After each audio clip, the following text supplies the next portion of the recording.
Hope you guys enjoy these commentary tracks. I know we enjoy doing them. I think last time maybe we were a bit quiet, but we don't want to talk too much. But I've heard good feedback about our last commentary, haven't you, John? Yeah, for the most part, people are enjoying them. Some people have seen the episode so many times that they don't have to watch, and they say that they can see it in their head as we talk. But you'll definitely get more out of watching the episode along with us. There will be some dead air if you are not watching if you're not watching along with us. And we have a sponsor, I believe, for this commentary track, don't we, Brad? Put that right in your lap. Yes, as always, it's dcbservice.com. If you think about getting back into comic books, you want to pick up some Walking Dead trades or some single issues, you should check out dcbservice.com. You can save 35 to 40% on most of your books that you can order every month from the previews catalog. Also, check out their sister website, instocktrades.com. If you order $50 or more, you get free shipping. Yeah, and one real quick thing about currently on DCBS and in your previews, our good buddy Sean Pryor, who is heading up Action Lab Comics, their first book is in the latest previews. Fracture is the name of the comic. You can go ahead and pre-order Fraction #1 from Action Lab. They are good guys. They love comics. They love their readers. They appreciate your business. If you're looking to check out something new, check out Fraction #1. I read Fracture. I got it when I was at the Super Show a couple weekends ago in Reading, and it's really good, actually, and I'm excited to read issues 2 and 3. Sweet. And good people. Very good. Good people. Part of the family. All right, so we're going to get right into it. We will get back to our regular routine and read emails and voicemails and iTunes reviews and all that stuff that we don't get as often as we used to. We will handle that in the second show in May. This will be our commentary track for Guts. We're going to get right into it. And what you want to do is go to your DVD or digital file. Just out of curiosity, who's watching what with us right now? I'm watching a Blu-ray. Who's watching a disc or a digital file? I am on the iTunes digital. I'm watching the iTunes file. How about you, Jim? Digital file. All right, so I'm the only one with the disc, so let's hope it all matches up. And we double-checked my DVD earlier, and it starts out right with second #1, so you don't have to worry about lining anything up. Just start it right there. Yep. So the second that you see the blue sky of the beginning of the Guts episode, you're going to want to hit pause. And the best way I can describe being in the right spot is you should just about see the umbrella of the RV. It's a red and white umbrella. You're just going to see the tip of it, a little red, a little white. You're going to pause right there. If you see all the umbrella or most of the umbrella, you want to back up a second or two. We are right at the tip of the umbrella, and on the count of 3, we are going to hit play, and you'll see it'll pan down. You'll see the rest of the umbrella in the RV, and we'll be ready to roll. Does that make sense to everyone? Let's do it. Let's do it. So it's going to be 1, 2, 3, and press. Not 1, 2, press. That's not how we're doing it. 1, 2, 3, and press. Here we go. 1, 2, 3, play. And there's Dale. And was this our first shot of Dale? I think it was, right? We didn't get any of this camp in the premiere. No, when he calls in, he uses the radio, and we see everybody really quickly. Oh, yeah, that's right. What Good old Jim. Yeah, this was kind of cool when the first time it aired because you try to pick everybody out as I go along, you know?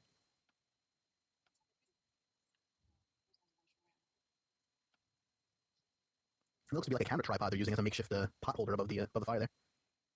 Also, did we ever see anybody driving that motorcycle? No. I don't remember.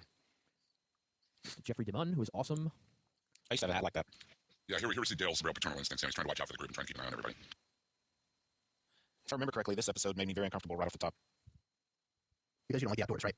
No, because it was pretty sexually explicit right off the top, and I don't remember ever seeing that except in like an R-rated movie. I wasn't used to seeing it on TV. I haven't had cable or satellite as long as most people. Ah. And indoor plumbing. No, I've had indoor plumbing. Just recently got hot water, though. There's some pretty good tension here, though, when you don't know what's going on. The camera work so far, I've already noticed it. I don't think I noticed it the first time around. They followed Amy from behind, like real low to the ground, like almost like a shaky cam, Blair Witch kind of thing. And then they have the real tight close-ups on Laurie here, and here we go. They're spinning around like a little bit of a frantic feel to it. It's nice work. Definitely made me think it was a zombie or something coming. This episode was directed by Michelle McLaren, and she's directed several episodes of Breaking Bad. She directed an episode of X-Files way back in the day, and a whole bunch of other stuff. So she's had quite a bit of television directing experience.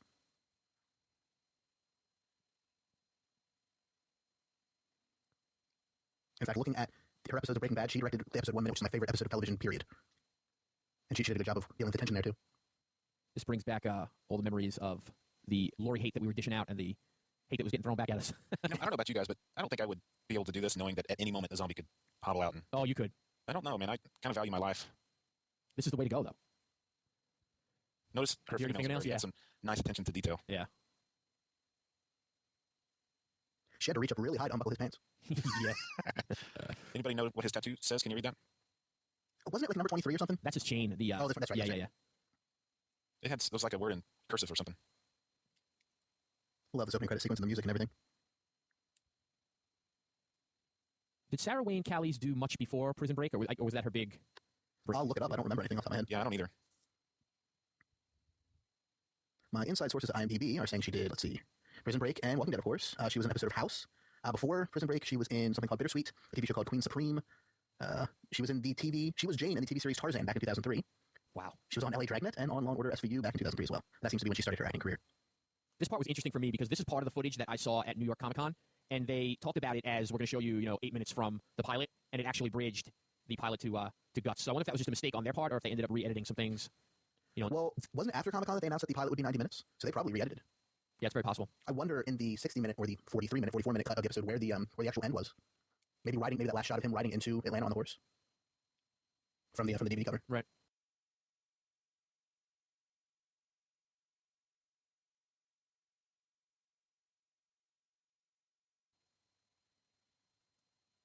I guess, did we know that this was Glenn? Oh yeah, we knew. We Well- knew, but no. Well, obviously, if you don't know who Glenn is from the comics, it would make a difference to you. No, a viewer. There's no way a viewer would have known.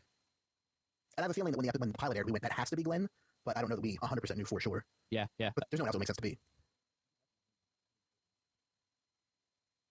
He had just asked, "What's your name?" and I don't think Glenn answered him. That is a gnarly hit to the face right there. Yeah, and I think when we had seen Guts originally, all of us, mostly Brad, had some problems with the makeup and special effects in Guts, and you could tell from that scene of him coming out of the tank that was originally in the pilot. You know what I mean? It was like a very high level of makeup and detail and everything.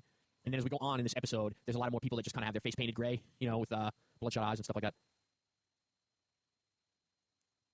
I don't remember my original comments so much about the show, except for thinking that Glenn's acting wasn't up to par. But I don't remember complaining or not enjoying the special effects at all.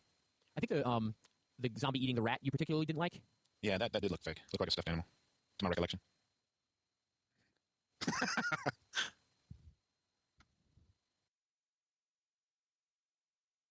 There's a lot of internet chatter. Zombies can't climb.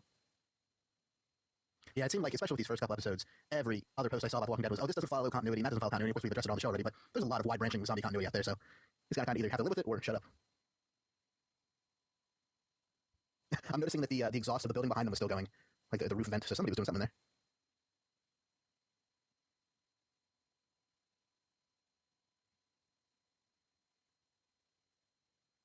It's awesome how Glenn really knows the ins and outs already and stuff, and it just kind of shows like how long Rick had been out, that people already have this great game plan. Oh, I can't talk during this part. This was unbelievable.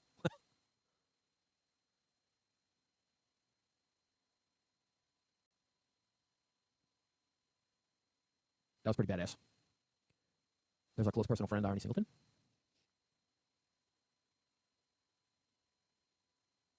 So for people who haven't read the comics, Andrea is part of the comics, Rick is part of the comics, as is Glenn. Everybody else here is a new character invented just for the show. Now, this was another point of contention, I believe, right? They hung out. Was it that they hung out too long where the zombies were, where they were in plain sight as the zombies bang on the windows and stuff to break them down and stuff? Yeah, I definitely had a problem with them sitting there talking about, how the rules have changed. I don't know about you, but the longer I dangle a steak in front of the dog in my backyard in front of the pen, he's more than likely to dig his way out to get to it. And you can see there in Bradbury's department store. Probably a reference to Ray Bradbury, but I couldn't say for sure. Could be a real store. It's funny that Arnie is actually from Atlanta where they're shooting and he's wearing a Brooklyn t-shirt. I think Russ and I are going to get a chance to meet Irony in a couple weeks at the Dallas Comic Con. Very cool. Sweet. Laurie Holden was supposed to be there, but as of last week, she had a scheduling conflict and she's not going to be there. Michael Rooker sniping on the roof. Who's another new character, but an awesome one, if racist.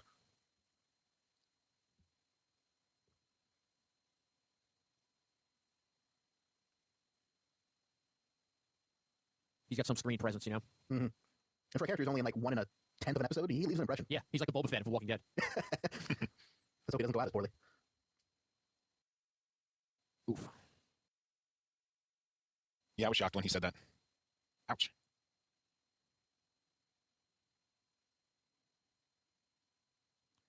Our Twitter friends all simultaneously yelled at the Rooker Online people on Twitter to get him on our show, and they actually got us a little contact email. So hopefully we'll be speaking to Michael Rooker sometime in the future. That would be awesome. Yeah, very cool. What was you guys' first introduction to him? I mean, for me, it was Mallrats, but I know he's in Henry Portrait of a Serial Killer and a bunch of other stuff over the years. Yeah, Henry for me. I'd seen Mallrats a long time ago and it wasn't one of my favorite movies. I'd heard so much about it and was a little let down. But when I watched, Walking Dead, I certainly recognized him, but I don't know that I would have been able to say where I had seen him before. And he was just in that movie Super with Rainn Wilson. I haven't got a chance to watch it yet, but That's got great buzz. yeah.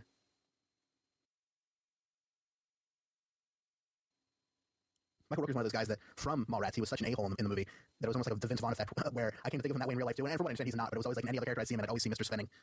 Right. He's not exactly any more likable in the show, but it's a different type of hateable. Is Rick giving his Jack from Lost speech? If we don't live together, we're going to die alone. Yeah, this is where we thought he kind of got with the program a little quickly. You know what I mean? Like, all of a sudden he's filled in and he understands more than this character. But that's okay.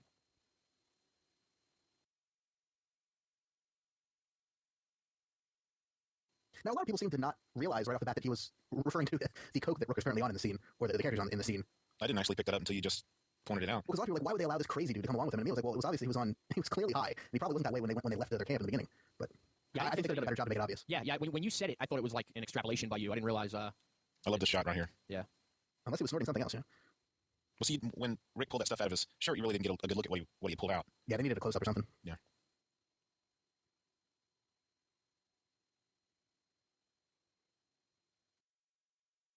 I'm having some big storms here in Dallas-Fort Worth area, so hopefully my electricity will hold out here. You guys need the rain, right? Desperately. They don't need the rain they get later in this episode. Not at all.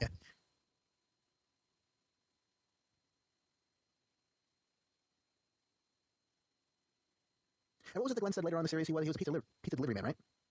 Right. That's how he got to know the streets really well. Right. Okay. Hopefully, he wasn't delivering pizzas through the sewer. Maybe he said that in the comic, and we know that and are transposing it to TV. I'm pretty sure there's a scene with Norman Reedus in episode 4 or 5 where they specifically ask him what he did. I just wasn't 100% sure if it was pizza. That sounds familiar. Which right now I can go for pizza, so.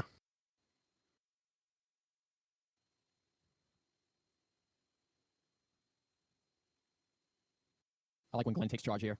Yeah, I was just thinking the same thing.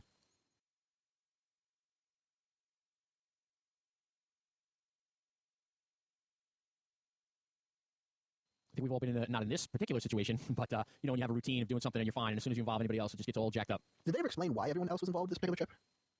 I don't think they did. I don't remember that. I mean, presumably just more people to carry supplies out of the city into the camp, but John, the same thing happened in my podcast when we promoted Bill to full-time.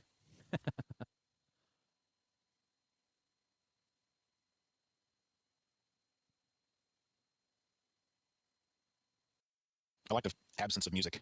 The soundtrack could have been, here's a little bit here, but it's not like they're not throwing music at you all the time. It's not in your face. When silence is called for, they really let the silence work, and that is so much more tension building sometimes than music is. Yeah, McCurry really held back with the series. When it's there, it's great, but like you said, silence really does go a long way. We're going to get our rat eater. And who is the zombie coming up? Didn't the actor was? Speaking of, in the next episode, the zombie who's eating the deer Right, okay. and the zombie who bites Amy are both Greg Nicotero, the special effects guy. Special effects legend. Oh, yeah. He's the real deal. If you're following along in this commentary with the DVD or Blu-ray set, make sure you check out the special features, little featurette on the makeup process, because it's pretty interesting. Okay, this is where I had one of the biggest problems with this episode is them just sitting there. While the zombies try their hardest to get at him. I just think that's ridiculous. Yeah, I could see them being forced to have to be in that room, but they were very casual about it. And this scene with the gun is cool if you're a comic reader. Yep. I really can't say more than that at this point, but maybe down the road in the show. I'm looking forward to seeing that visually in season 2. I really hope they work on that.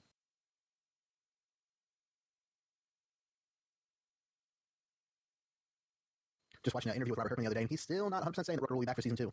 It seems like he will, and he's just kind of purposely concealing the fact, but yeah, they're playing pretty quiet with what's going to be happening with the Rooker character. It is kind of odd that they would have somebody of his stature, I suppose, for lack of a better word, to just be in here for an episode and a half and then go away.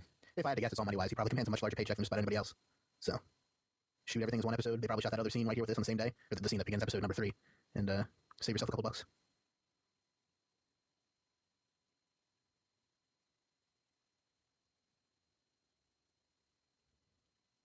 Pretty sure he pops up here. I'm just trying to give everybody a heads up so they can get a good look at him and see if we're overreacting or if it was a weak zombie. Look kind of like Prince Charles. Yeah, didn't it? Slightly more lifelike. That doesn't bother me so much now.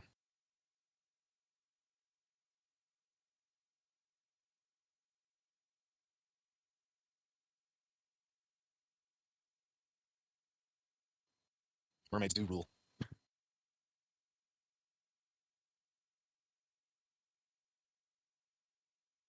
This is a good scene the second time around because you know what happens later on to Amy.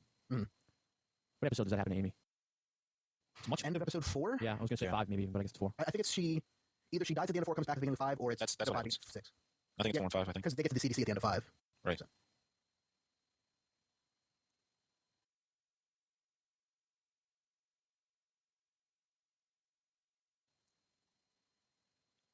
I've been playing as Michael Rooker in the Call of Duty Black Ops new expansion pack in the zombie level. How is that? I'll get into it much more some other time. Maybe next show I'll kind of go over it quickly. It's cool. The cutscenes are cool. And if you're playing with a partner and that partner is Michael Rooker or Buffy, you can then see them. But when you are a character, you're really only getting the voice acting out of it. It doesn't change anything. It's just you're Michael Rooker in your mind, but you're still shooting the same weapons and acting the same and everything. Right. That's kind of what I expected. I guess you were hoping for a little bit more. I thought if you were Machete, maybe you'd swing a machete or Buffy would have a stake or something,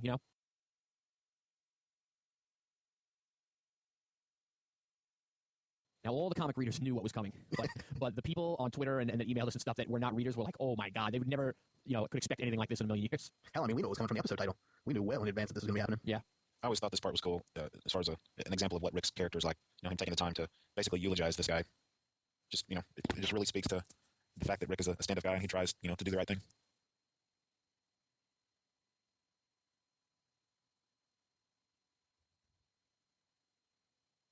This This is another scene that reminded me of Lost a little bit. Just the whole Henry Gale finding the ID, or I guess Ben stole the ID. Right. Remember when we used to think Ben was Henry Gale? That was a long time ago. For about crazy. 2 episodes. I miss Lost. Michael Emerson would fit in well on Walking Dead. I'm actually wearing a Lost t-shirt right now. Oh my goodness. You could bring him in as I was going to get possible characters you could play, but I guess it'll be spoilers. You could bring him in as any number of characters that will come in as the series progresses. That's Is that pretty. the lush you got on Free Comic Book Day there, Brad? Say again? Is that the lush you got on Free Comic Book Day? Yes. Cool. It's just a black shirt with the green numbers, like you're looking at the little computer console. With Ah, yeah. six numbers. The Mac 2. Or Apple 2. 48, 15, 16, 24, 42, 100. These are pretty hardcore horror scenes for television. I mean, I know it's cable and it's AMC and stuff, but I expected a lot of cutaways. It was a little more graphic than I expected for them to actually show, which was great. But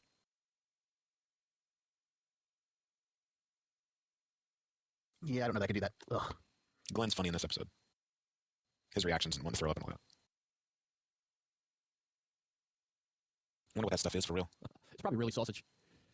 Sausage. Yeah, puppies and kittens.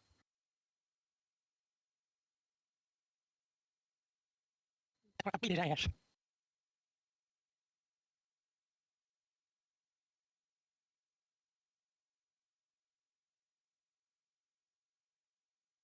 That's just not a safe place to keep your firearm.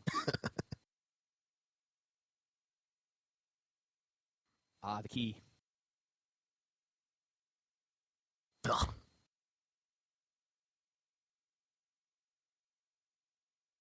Ugh, The goodness. hands and feet just, that's putting it over the top right there. In a good way, but still. Ugh. Would they tie him together with intestines, I guess? Or string or something, I don't know. Hopefully string. You don't remember learning how to tie intestines knots in Boy Scouts? We used catgut. We braided a rope bridge years ago in Boy Scouts. That was a waste of time. Yeah, Used to work with a guy who looked like that gray-haired guy right there. That's really weird. and it probably was very close because these zombies are more, like we said earlier, it's not heavy special effects. They're just kind of like wandering people. They don't have pilot money on this episode. Right, exactly.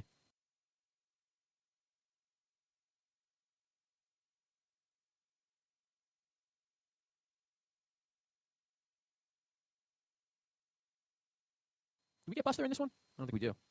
No, he was only in the first episode. Makes me sad. I can't wait to see if that action figure is actually in his likeness or if it's just General Zombie. It better be in his likeness, dadgummit.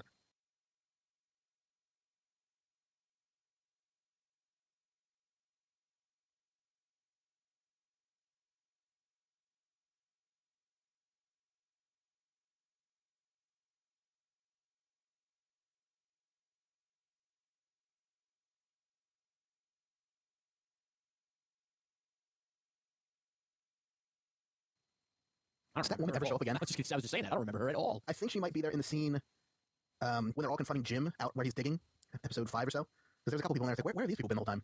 She's Long obviously one of the ones that gets eaten later. She's zombie fodder. Do we know what that 22 means on his necklace? No, we were talking about it last episode, I think, but I think the best guess we had was maybe his badge number. Possibly if he was in the army, what unit he was in or something. Yeah, that was pretty common, like with athletes, like, if your number's 22, maybe he was like a college player or hometown high school type thing. How much you want to bet he could throw a football over them mountains? This is the worst video ever.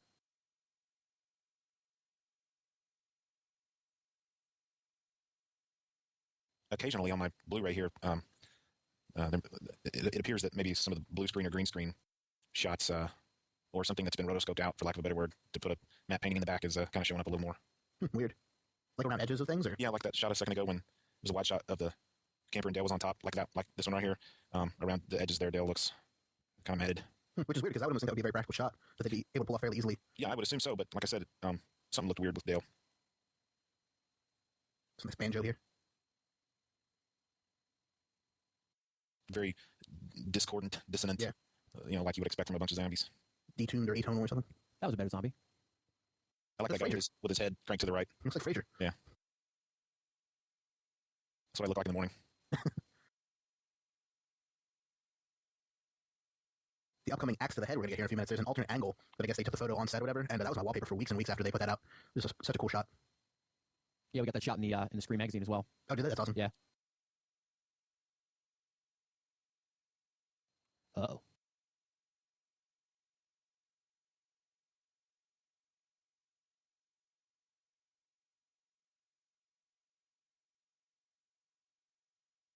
The rain wouldn't wash the smell away that quickly, or that thoroughly, I imagine.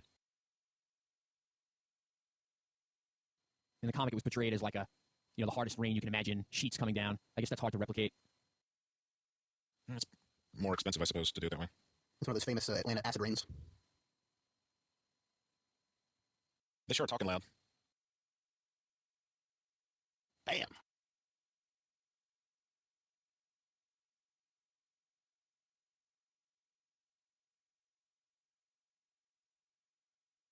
What does Glenn have? A crowbar? I missed what he was carrying. I believe you are correct, sir. It's a lot of zombies pressing up on that fence. Yep, there it is. Yep, crowbar. Just like Gordon Freeman. Yes. Zombies can't climb fences. And you get the arguments. He ran. No, he shambled quickly. He kind of fell forward a little bit. You know what? So what if he ran? You know, I understand people are afraid of change, but why is it such a big deal? You know, I guess there are such things as zombie purists. The views of Brad Milo do not necessarily represent the views of Walking Dead TV podcast. But they should.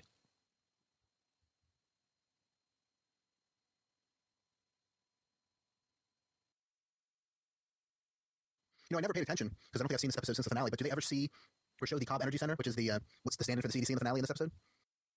I don't think so. It'd be interesting to see if you could see it in the background or something.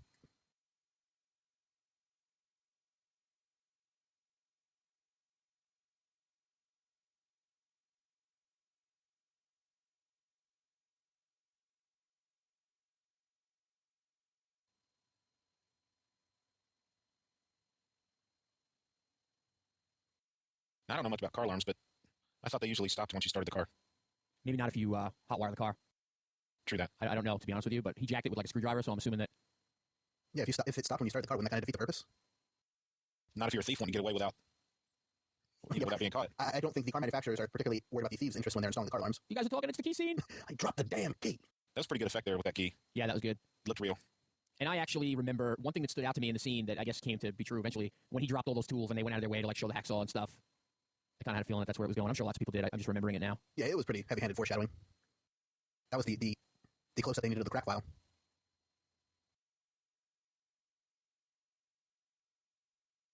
I remember all the discussions of was he chaining the door to keep Merle from getting off the roof or to keep the zombies from getting on? Yeah.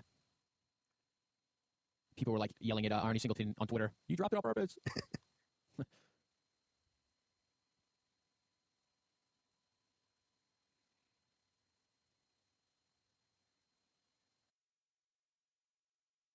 I'd be rolling the windows up. Well, I guess the one window. That first zombie that came through was pretty bad.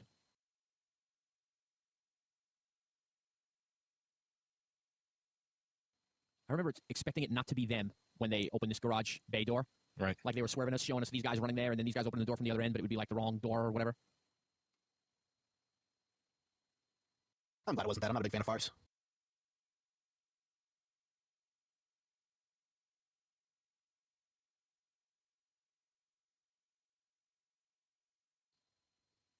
One of those zombies right there almost looked like Harry Knowles. Yeah, I know. I was going to say the same exact thing. Except these days, Harry's confined to a wheelchair most of the time, isn't he? Yeah, I'm sorry to say. I think that's the truth. Yeah, it's kind of unfortunate. I like that scene with Rooker on the roof by himself. Was there a zombie in a wheelchair in Zombieland? I think there was, actually. I gotta watch that again soon. It's on Netflix, isn't it? I'm sure it's on John's shelf, too. Yes, it is. The Nut Up or Shut Up edition, which was only available at Best Buy. Nice. Is that on like a steelbook case? No, it's just it's basically the same, but it came with another an added disc with footage and stuff. Nice little ending to this episode. Yeah. Yeah, I love the shot. And the car alarm is in time with the music, which is pretty cool. It's just a nice contrast to that, that shot with all the stuck cars and everything that are on, it's on all the posters, and we've seen so much of it, and it's usually Rick coming down, on the horse on the other side. But now we get him zipping along in the car. It's pretty cool. I don't think I noticed the car alarm being in time with that music when we first watched it, but I think that's very cool. I'm a huge audio editor snob type of detail guy, and I like it when people do stuff like that.